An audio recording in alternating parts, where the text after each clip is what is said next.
The huge LEGO Comic-Con reveals continue. This time there's a Star Trek and a Donkey Kong arcade machine set. Let's take a look at both of them. The LEGO Donkey Kong Arcade, which releases August 1st, and it will have 1,367 pieces for $200. What the heck is going on there? I mean, there's a specialized piece, one single specialized piece, which is the Jumpman figure, kind of like how they had a specialized Super Mario Bros. Mario figure. But yeah, this does not feel like it's worth the price at all. And if it was like, say, $120, this back would be more excusable. It's a Donkey Kong arcade machine, but they just gave up on the back. They're like, yeah, we're not going to hide that. It's just this open back that shows all the functionality. That looks terrible. I mean, from the front, I like how this looks. I love how they captured that classic Donkey Kong arcade machine design, where we do have exclusive printed big circular tiles for the character artwork at the corners. I like how they brick build the Donkey Kong logo. It's not like one-to-one remaking a marquee like, say, the Pac-Man set, which is a good comparison to this set. And yeah, that was $70 more, and that was a full tabletop design. Even with aspects that made it go farther, like a light brick with the coin insert slots, both of which are not in this set. That felt like it was worth the price. It was 2,651 pieces. I mean, that's almost double the piece count of this set. The functionality of this set is basically you could put these barrels inside the machine, which they give you a bunch of barrels, and then you could press jump, or you can move the joystick, and Jumpman will jump and move a little bit left and right. Very limited movement here. More limited movement than, say, that Pac-Man arcade machine, or say the NES Super Mario Bros. TV. But hey, with the Pac-Man one, you had to use this crank at the side to get it moving. This one, you could actually use the joystick for the movement. Oh, and there's also this little button right here, which wasn't present on the original game, which is what releases the barrels. The function does enough in displaying kind of like a cool replication of what goes on in the game. I just wish this didn't feel like it cheaped out so much. Not only with that back, but you could see stuff like the design for DK and the design for Pauline are both stickered on tiles. Even in this promo little shot of the set where they do like they don't do 360s anymore, but kind of side angles and stuff like that, you could see how those stickers are discolored from the black pieces they're on, and it looks pretty terrible. And the same goes with stickers for that help at the top, the fireball, and the little oil tank. Like, those last two aren't so important, but I really would have liked a specialized piece for Pauline and Donkey Kong, especially with such a high price. It's really weird how you'll see just a barrel pop out from that big black tile that they have the Donkey Kong sticker on.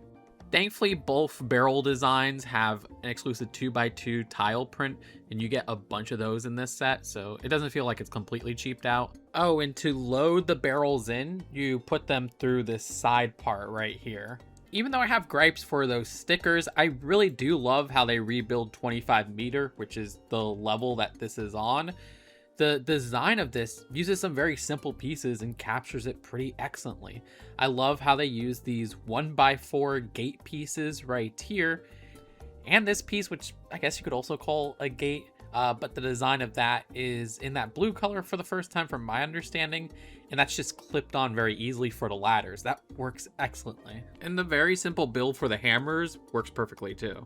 And the shaping of things like the joystick and the button and that whole arcade actual base, at least at the front, looks good as well. The color scheme and everything is right. Unfortunately, that text for jump on a 2x4 oval tile looks to be a sticker. I do find it interesting because this is taller than the LEGO Pac-Man arcade set. This is 15.5 inches high, and the Pac-Man arcade was 12.5 inches high.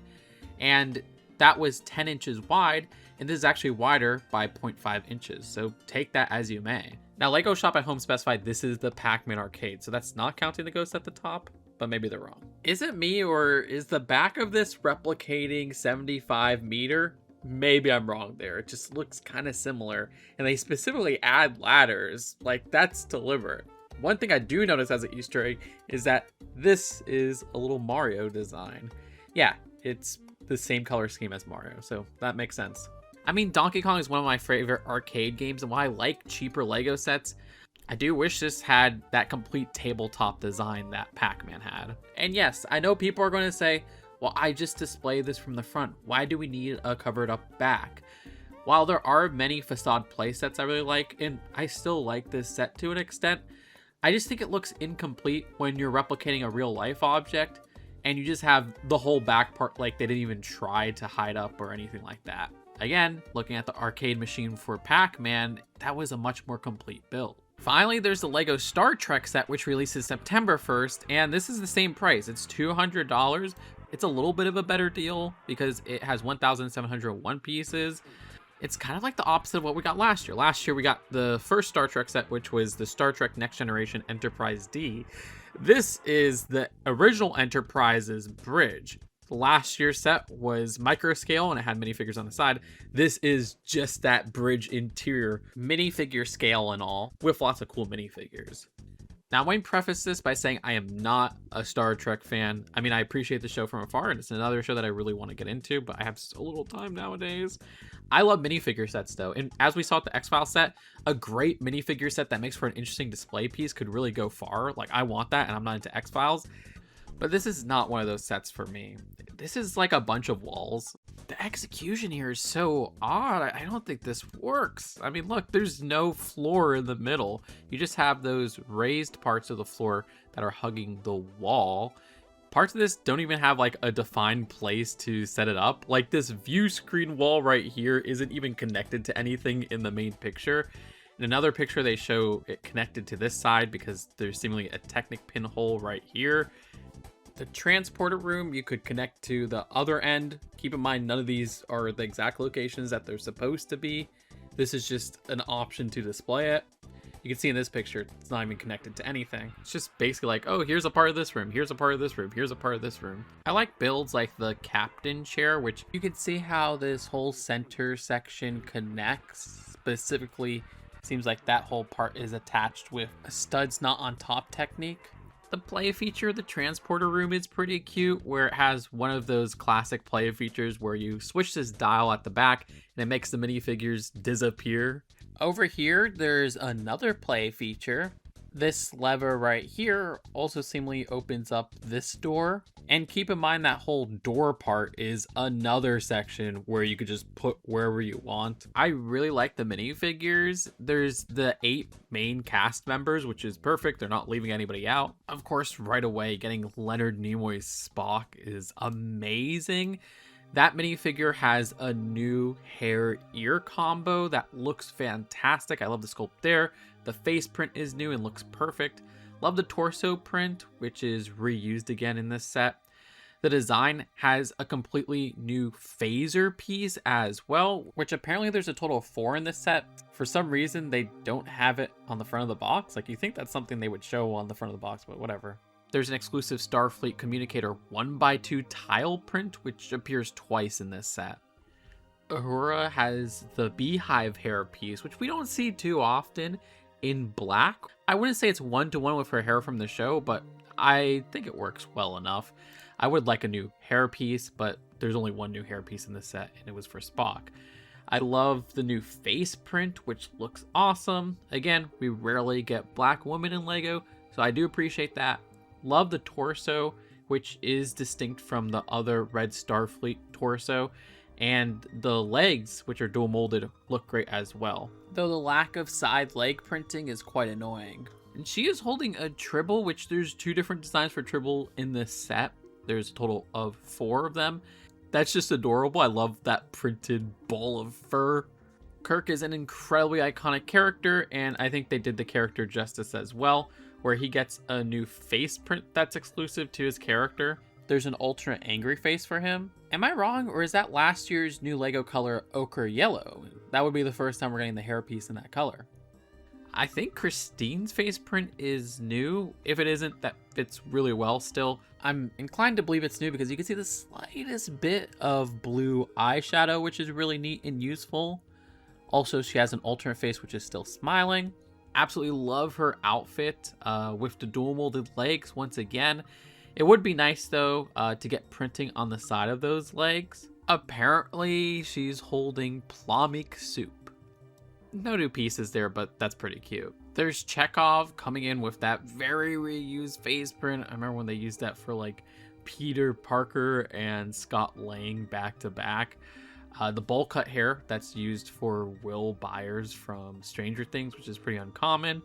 Leonard Bones McCoy, which I like seeing the classic Lego minifigure hairpiece being used. The design for the face, I think, is a new print. Sulu, who I also believe has a new face print. It's great to get face prints in that skin tone. And the design seemingly has a rapier as an accessory. Then finally there's Scotty, which I'm not sure if that's a new face print. I think it is. And apparently this accessory he has is the Trident scanner. Exclusive torso to just his character too. So yeah, excellent minifigures if you ask me. However, there's one thing that really annoys me with this set. Sticker rant incoming. The design of this, with those walls in particular, are loaded with stickers. For a set that does feel overpriced at $200, so many of these details are stickers. Like, the only part that I notice is not a sticker are these console parts right here. I mean, if you look at the front console parts, you get 4 pairs of, so there's a left and right side, are all printed as well. All these different wall designs, stickers, sticker. For such a premium price set, why are you so obsessed with using stickers? It's such a cheap cost-saving measure. Look, I'm pretty anti-sticker, I'm sorry. Like, there's more stickers, I'm going to lose my mind, but I'm getting numb to it. Look, this whole wall. Klingon design looks cool. Phaser Room is Sticker Palooza. All the designs here you see that aren't minifigures, yes, those are stickers. Even this 2x2, which you get 6 times here. To be fair, they're all kind of slightly different colors. All the buttons and switches here, Sticker-roni. Oh, one last play feature I forgot to cover. Apparently you can push this part at the back. This part pops off, and there you go, you got some tribbles. But that's really all I have to say about this set. I wish it was a better price than $200. I mean, the content of the set screams $150. Nowadays, with such detailed minifigures, maybe $170. I mean, that would be a good price per piece ratio. $200 seems pretty ridiculous, but as much as I like the Donkey Kong set better, this is a better deal than the Donkey Kong set. That Donkey Kong set is ridiculously overpriced. This is just pretty overpriced. Let me know which of these 2 sets you like more. Subscribe here for more honest LEGO takes, and check out the Shrek minifigures reveal, which this was all part of the San Diego Comic-Con 2026 LEGO reveals. I'll see you later. If you enjoyed the video, click the like button. Peace out. Bye.